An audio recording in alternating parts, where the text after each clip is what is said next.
How to fix TikTok live option not showing up.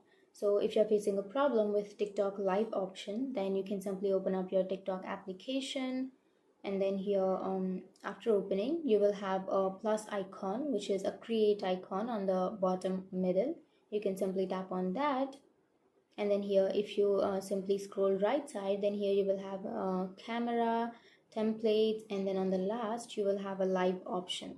For now I don't have a live option because on TikTok you should have at least like 1K or more than that, or a certain number of likes, or you have to upload certain number of videos to be on live. So if you don't have many followers, like for example I don't have any, like only have one follower and then only 16 likes.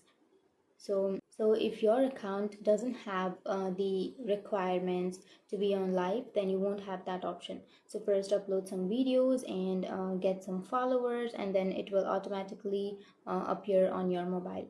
So that's it, that's the fix. So if you have any questions, feel free to comment below. Thanks for watching.